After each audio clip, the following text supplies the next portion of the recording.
Hi, Hey, how are you? good. How are you? Nice to I see you. am good. So good to see you. Where are you today? I'm in LA. Nice. Are you in a car? No, I'm in my hotel room. Like Oh, I've been here for like a month already, and I've been trying to like find a more cozy place, but I never know how much longer I'm staying. So I'm always thinking, oh, it's just one more week, and then it's not. yeah. So And I'm then just it just like, keeps going. whatever. Yeah. Okay. Well, hey, thank you so much for taking the time. I'm super excited. And for those that don't know that are watching us, this is Sweat Smarter, a podcast, or we call it a micro pod actually, because we do everything, as you know, in micro. It's not a 2 hour conversation. It's usually 20 Yeah. minutes where we invite amazing guests that have great stories from the world of health, wellness, fitness, sports, and just talk about things. And obviously to hear a lot about you, and you've been with us from day one, so I'm really really excited to talk to you.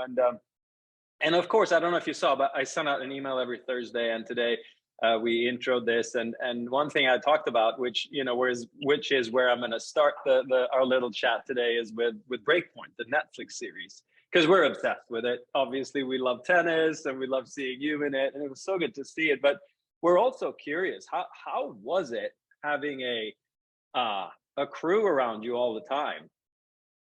Yeah, in the beginning was super weird. I mean, you hear about it, reality shows and this, and I was a little bit nervous just because I didn't know if it would disrupt what I usually do, if I would even handle it well. And then also I wanted to really be how I am, like natural, and I didn't want it to come off like I really wanted to show the true like how we really are. And I was just nervous that maybe, that wouldn't come off like as natural as we usually are. So when I would say we're very like we're a bunch my team, I don't know how to say this in a cute way, but there's like no filter. So very quickly everyone became very comfortable. And the thing I did notice though, when it's like high pressure situations, like moments before a match or something, you're so into whatever you're doing that you really do forget, because like if there's a little camera behind you, there's such a bigger thing coming up that all your focus goes into that. So we had, I think, more fun with it when we were more relaxed and, Yeah. on a day off or something. Yeah, yeah. I mean, I could totally see that. You were so kind. You and your team let myself and Gareth sit in the box, during the match against Serena, and I felt like we were cheering on, and there were 20,000 people that were cheering for Serena. How did that feel to have that pressure? That to this day, it was like so crazy, but also so blurry. Like if I think back to that match, I think I was so much in my little zone of, canceling things out and just playing tennis that I don't like it went by so quickly. So, but I do remember just, certain points that I had lost and that were great. It was great tennis, and the roar. I've never heard such a like loud noise in a stadium when Yeah, playing, and then silence when I'd hit like an amazing shot. I think yes, that was the biggest thing that I was like, this is just strange. Like yeah, I'm playing like well, and I don't hear anything. yeah, Um because you do get pumped up when you play a good point and the crowd gets behind you. It's like this, yeah. like it's the adrenaline that, and like this time it was just like, oh, like this, they're not happy with this.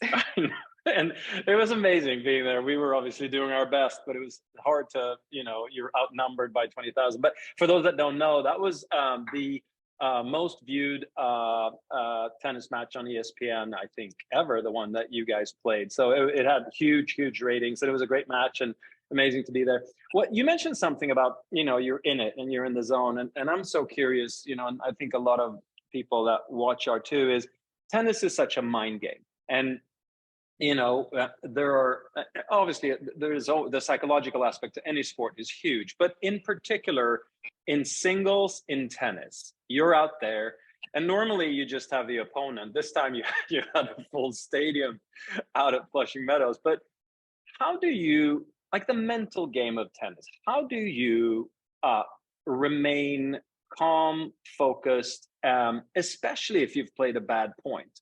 Because for me that usually means the racket goes. But how do you, and that's probably why best players like yourself find a way. I'm just so curious, how do you prepare for that? How do you think, and what do you do to stay in that zone? Yeah, that's a good question. Like for me, in this whole journey, I've been doing this for a while, and I think I'm still, every time I go out there, I have to remind myself of this. So when I was younger, it was a lot harder for me to understand it, but I accepted that, once I'm out there, things at some point will go badly. Like there's no way you're going to play a perfect match. So there's going to be a negative reaction or whatever. But the key is that that's not a long time. So like you have the reaction, but then what you do after it is more important. So Yeah. I think that's the biggest thing especially that match that I kept, thinking about it because I did get down on myself at some point. And, when she gets on a roll, it does get a little bit intimidating. And then when you have like 20,000 people behind you, like against you, your mind can start spiraling. And I think that was the best thing that helped me is just that whatever I did, I knew like I had 20 seconds to get my focus back Yeah. and just get my mind in the right way so that the next point I'm there. I never want to sacrifice extra points than the one that I just played badly. Yeah. Yeah. I love that. Well, inevitably we talk a lot about tennis because we love it, but I'm also curious. Have you ever thought about if you didn't play tennis and you still were a professional athlete, what would you do? What would be your sport? I think I wouldn't be in sports if I didn't No. play because I figured out early on when I was like literally maybe 6 years old. My dad put me in like this camp for team handball, like because he was a handball professional at the time. And oh my God, like I was hogging the ball. My mentality is so not as a team player.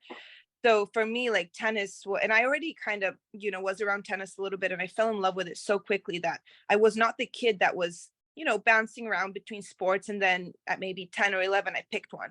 I was obsessed from the beginning. And I think just the mentality that I had wouldn't work for team sports. And I mean, apart from golf, I don't know what else is out there that's I like individual. And I would not be a yeah. good golfer. So I don't know. Yeah, yeah, yeah. No, I can totally see that, and I think that's how you get good, right? It's not because someone pushes you into it; it's you're drawn into it, you're attracted by it, and then you just decide, you make up your mind, and you go.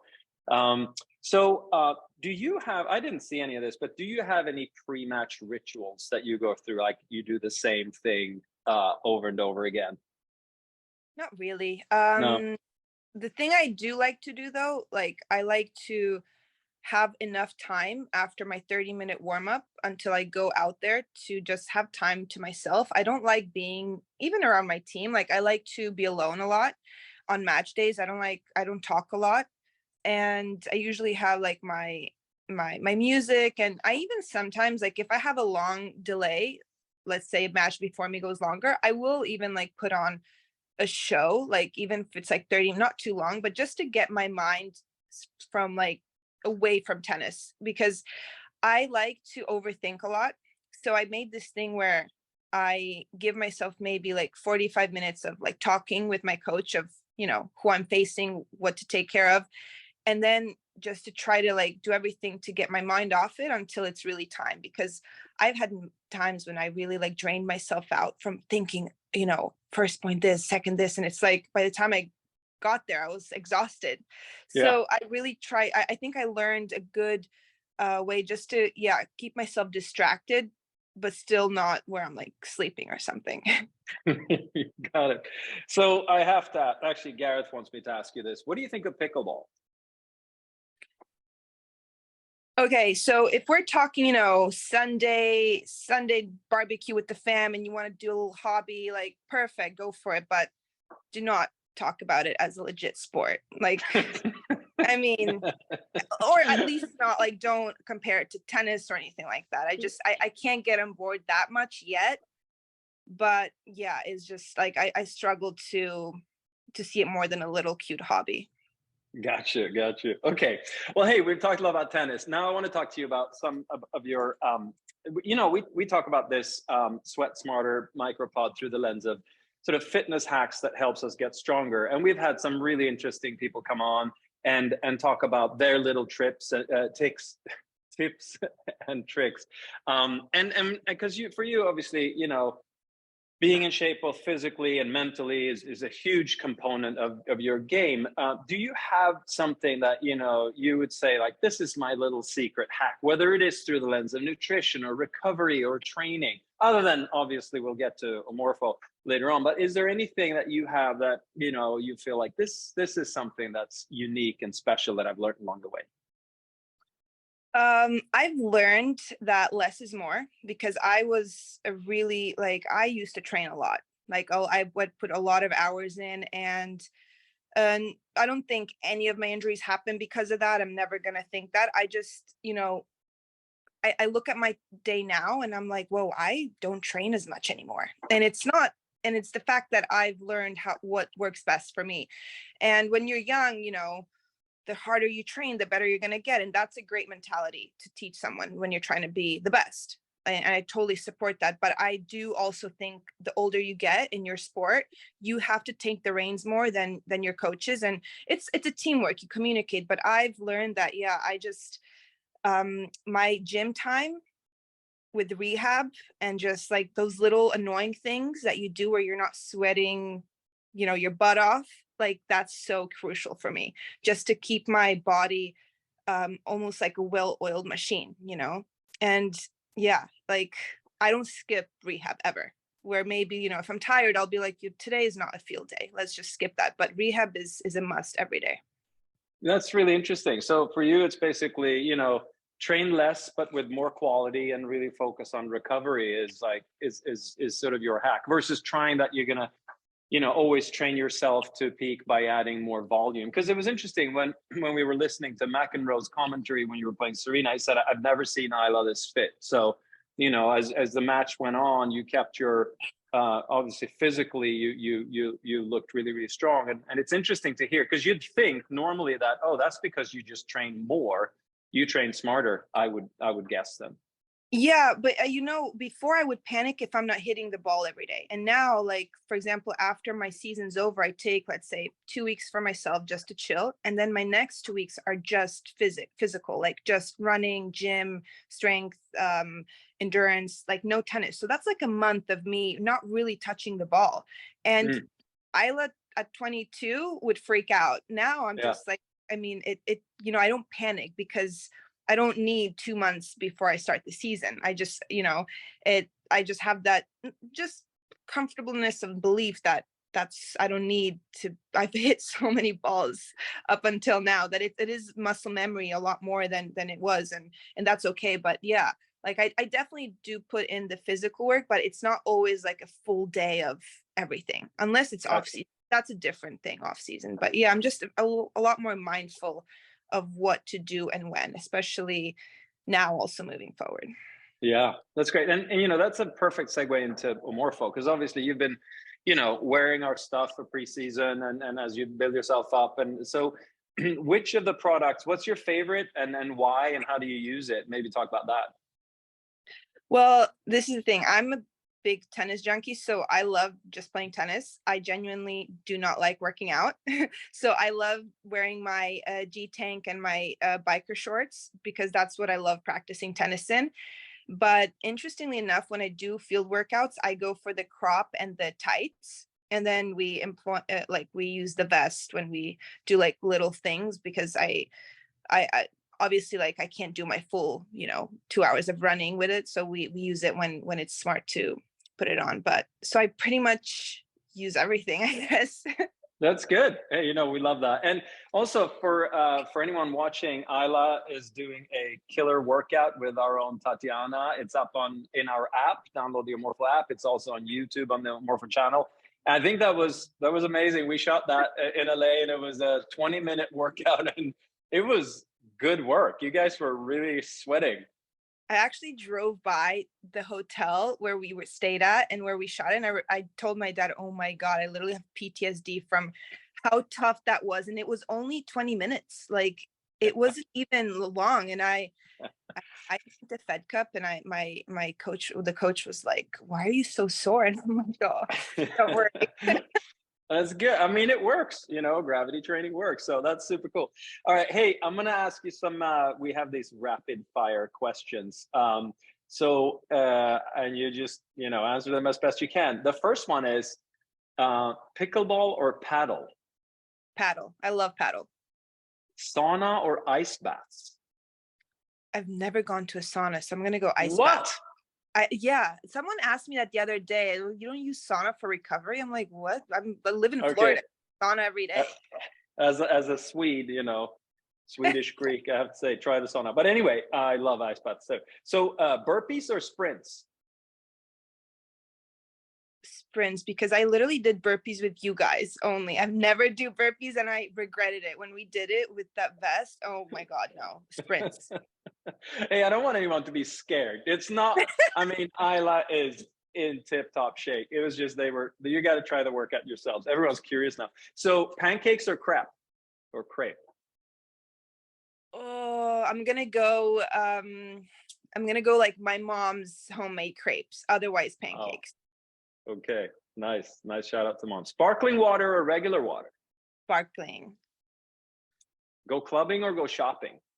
Shopping. I'm too old for clubbing. Oh, come on. Okay. So if you could eat only one food for the rest of your life, what would it be? It would be a burger, like double cheeseburger with lettuce, tomato, pickles, and jalapeno peppers, crispy fries, and a Oreo milkshake. Okay, that I love the specificity of that answer.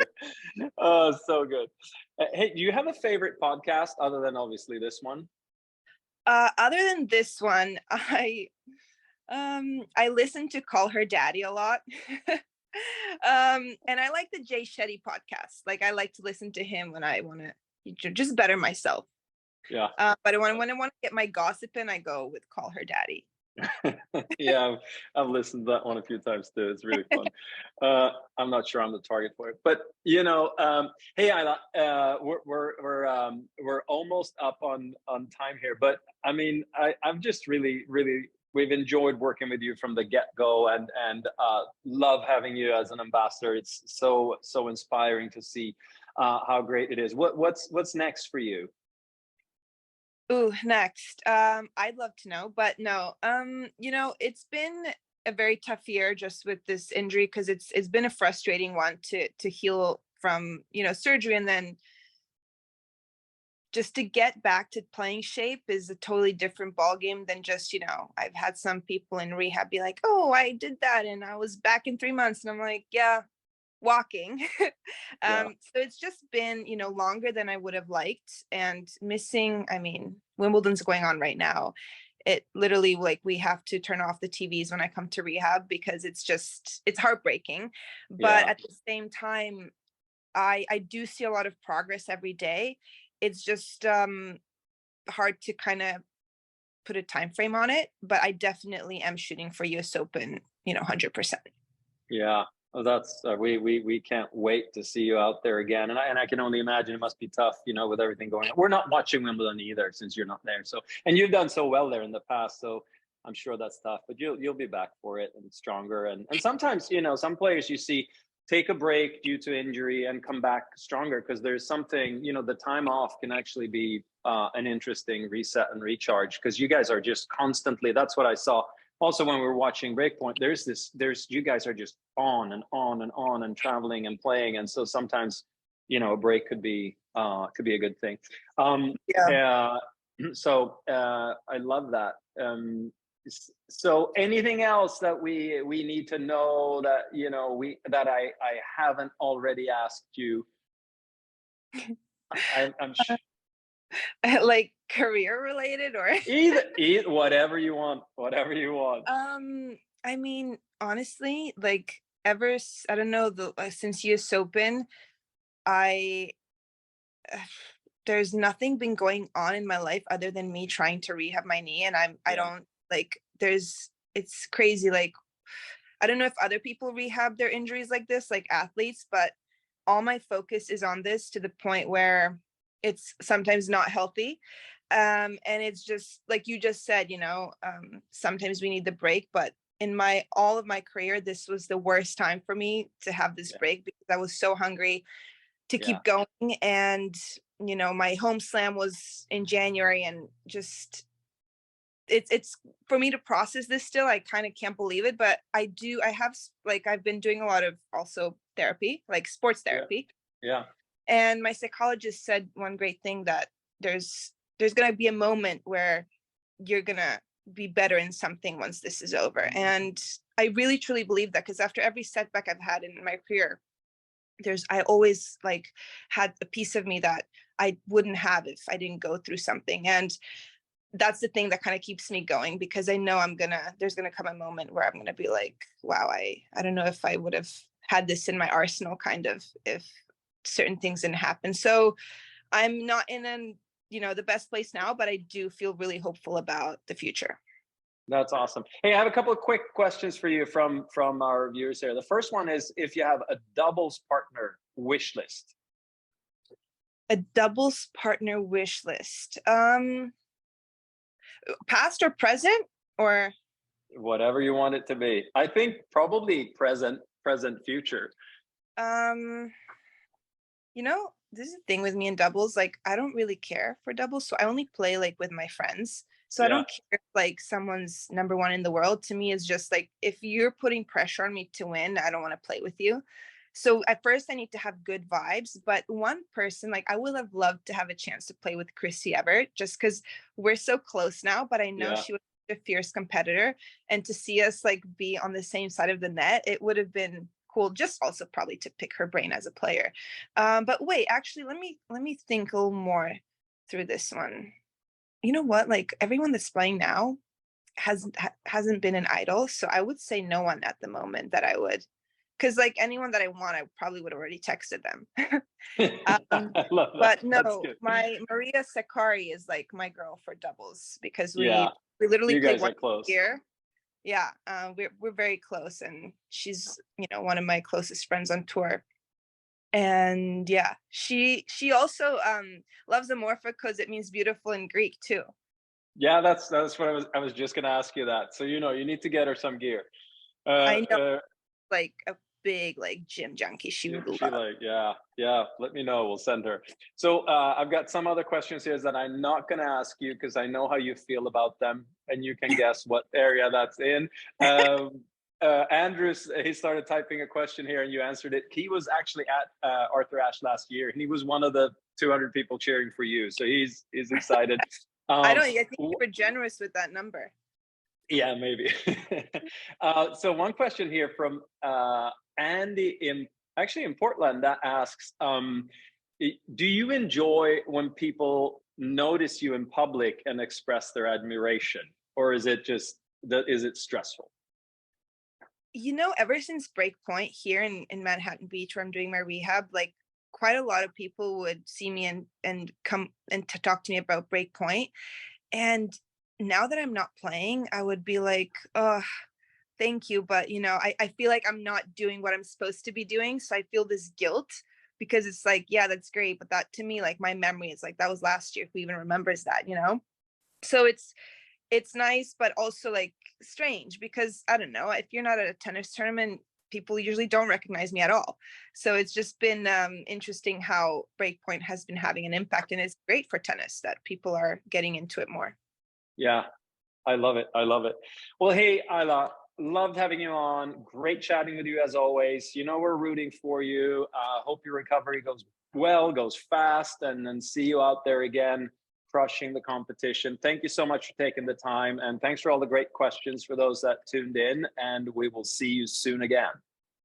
Thank you. Thank you. Take care. Bye. Bye now. Bye.